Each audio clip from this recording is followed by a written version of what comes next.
Great is the thirst for happiness, and equally great is the lack of happiness. The majority of the poor long for riches, believing that their possession would bring them supreme and lasting happiness. Many who are rich, having gratified every desire and whim, suffer from ennui and repletion, and are farther from the possession of happiness even than the very poor.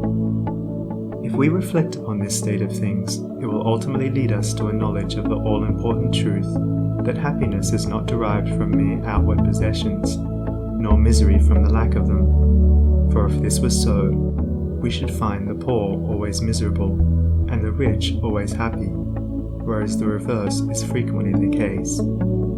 Some of the most wretched people whom I have known were those who were surrounded with riches and luxury, whilst some of the brightest and happiest people I have met were possessed of only the barest necessities of life.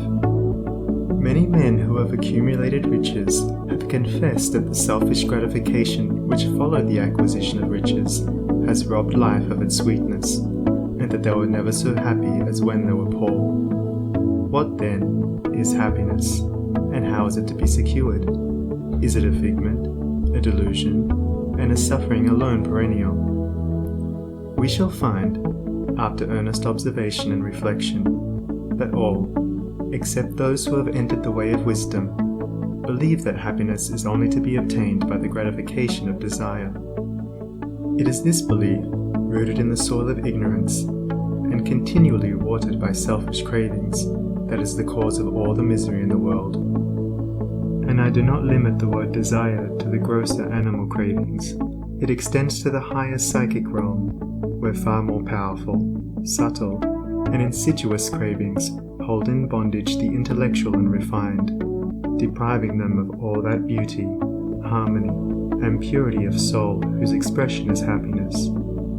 Most people will admit that selfishness is the cause of all the unhappiness in the world. They fall under the soul-destroying delusion that it is somebody else's selfishness and not their own. When you are willing to admit that all your unhappiness is the result of your own selfishness, you will not be far from the gates of paradise. But so long as you are convinced that it is the selfishness of others that is robbing you of joy, so long will you remain a prisoner in your self-created purgatory. Happiness is that inward state of perfect satisfaction which is joy and peace, and from which all desire is eliminated. The satisfaction which results from gratified desire is brief and illusionary, and is always followed by an increased demand for gratification. Desire is as insatiable as the ocean, and clamours louder and louder as its demands are attended to. It claims ever-increasing service from its deluded devotees, until at last they are struck down with physical or mental anguish, and are hurled into the purifying fires of suffering. Desire is the reign of hell, and all torments are centered there. The giving up of desire is the realization of heaven, and all delights await the pilgrim there. I sent my soul through the invisible, some letter of that afterlife to spell, and by my soul returned to me, and whispered, I myself am heaven and hell. Heaven and hell are inward states. Sink into self and all its gratifications, and you sink into hell. Rise above self into that state of consciousness which is the utter denial and forgetfulness of self, and you enter heaven. Self is blind, without judgment, not possessed of true knowledge, and always leads to suffering. Correct perception, unbiased judgment, and true knowledge belong only to the divine state, and only insofar as you realize this divine consciousness can you know what real happiness is. So long as you persist in selfishly seeking for your own personal happiness, so long will happiness elude you, and you will be sowing the seeds of wretchedness. Insofar as you succeed in losing yourself in the service of others, in that measure will happiness come to you, and you will reap a harvest of bliss. It is in loving, not in being loved, the heart is blessed. It is in giving, not in seeking gifts, we find our quest. Whatever be thy longing or thy need, that do thou give, so shall thy soul be fed, and thou indeed shalt truly live. Cling to self and you cling to sorrow. Relinquish self and you enter into peace. To seek selfishly is not only to lose happiness, but even that which we believe to be the source of happiness. See how the glutton is continually looking about for a new delicacy wherewith to stimulate his deadened appetite, and how bloated, burdened, and diseased scarcely any food at last is eaten with pleasure. Whereas he who has mastered his appetite, and not only does not seek, but never thinks of gustatory pleasure, finds delight in the most frugal meal. The angel form of happiness, which men, looking through the eyes of self, imagine they see in gratified desire, when clasped is always found to be the skeleton of misery. Truly, he that seeketh his life shall lose it, and he that loseth his life shall find it. Abiding happiness will come to you when, ceasing to selfishly cling, you are willing to give up. When you are willing to lose, unreservedly, that impermanent thing which is so dear to you, and which, whether you cling to it or not, will one day be snatched from you, then you will find that that which seemed to you like a painful loss turns out to be a supreme gain. To give up in order to gain, than this there is no greater delusion, nor no more prolific source of misery. But to be willing to yield up and to suffer loss, this is indeed the way of life. How is it possible to find real happiness by centering ourselves in those things which, by their very nature, must pass away? Abiding in real happiness can only be found by centering ourselves in that which is permanent. Rise, therefore, above the clinging to and craving for impermanent things, and you will then enter into a consciousness of the eternal.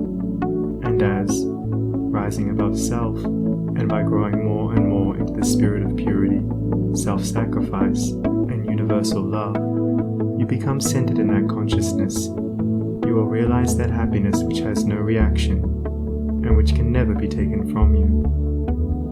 The heart that has reached utter self-forgetfulness in its love for others has not only become possessed of the highest happiness, but has entered into immortality, for it has realized the divine. Look back upon your life, and you will find that the moments of supremest happiness were those in which you uttered some word or performed some act of compassion or self-denying love. Spiritually, happiness and harmony are synonymous. Harmony is one phase of the great law, whose spiritual expression is love. All selfishness is discord, and to be selfish is to be out of harmony with the divine order. As we realize that all-embracing love, which is the negation of self, we put ourselves in harmony with the divine music, the universal song, and that ineffable melody which is true happiness becomes our own. Men and women are rushing hither and thither in the blind search for happiness, and cannot find it, nor ever will until they recognize that happiness is already within them and round about them, filling the universe, and that they, in their selfish searching, are shutting themselves out from it. I followed happiness to make her mine, past towering oak and swinging ivy vine. She fled, I chased, o'er slanting hill and dale, o'er fields and meadows in the purpling vale. Pursuing rapidly o'er dashing stream, I scaled the dizzy cliffs where eagles scream. I traversed swiftly every land and end, but always happiness eluded me. Exhausted, fainting, I pursued no more, but sank to rest upon a barren shore. One came and asked for food, and one for alms. I placed the bread and gold in bony palms. One came for sympathy, and one for rest. I shared with every needy one my best. When lo, sweet happiness, with form divine, stood by me, whispering softly, I am thine. These beautiful lines of Burleigh's express the secret of all abounding happiness. Sacrifice the personal and transient, and you rise at once into the impersonal and permanent. Give up that narrow, cramped self that seeks to render all things subservient to its own petty interests, and you will enter into the company of the angels, into the very heart and essence of universal love.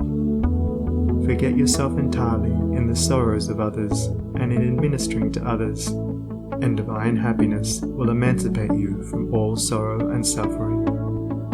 Taking the first step with a good thought, the second with a good word, and the third with a good deed, I entered paradise. And you also may enter into paradise by pursuing the same course. It is not beyond, it is here. It is realized only by the unselfish. It is known in its fullness only to the pure in heart. If you have not realized this unbounded happiness, you may begin to actualize it by ever holding before you the lofty ideal of unselfish love and aspiring towards it. Aspirational prayer is desire turned upward. It is the soul turning toward its divine source, where alone permanent satisfaction can be found. By aspiration, the destructive forces of desire are transmuted into divine and all-preserving energy. To aspire is to make an effort to shake off the trammels of desire. It is the prodigal made wise by loneliness and suffering, returning to his Father's mansion. As you rise above the sordid self, as you break, one after another, the chains that bind you, you'll realize the joy of giving, as distinguished from the misery of grasping. Giving of your substance, giving of your intellect, giving of the love and light that is growing within you. You will then understand that it is indeed more blessed to give than to receive, but the giving must be of the heart without any taint of self, without desire for reward. The gift of pure love is always attended with bliss. If, after you have given, you are wounded because you are not thanked or flattered, or your name put in the paper, know then that your gift was prompted by vanity and not by love, and you were merely giving in order to get, were not really giving, but grasping. Lose yourself in the welfare of others. Forget yourself in all that you do. This is the secret of abounding happiness. Ever be on the watch to guard against selfishness, and learn faithfully the divine lessons of inward sacrifice. So shall you climb the highest heights of happiness, and shall remain in the never-clouded sunshine of eternal joy, clothed in the shining garment of immortality. Are you searching for the happiness that does not fade away? Are you looking for the joy that lives and leaves no grievous day? Are you panting for the waterbrooks of love and life and peace? Then let all dark desires depart and selfish seeking cease. Are you lingering in the paths of pain, grief-haunted, stricken sore? Are you wandering in the ways that wound your weary feet the more? Are you sighing for the resting place where tears and sorrows cease? Then sacrifice your selfish heart and find the heart of peace.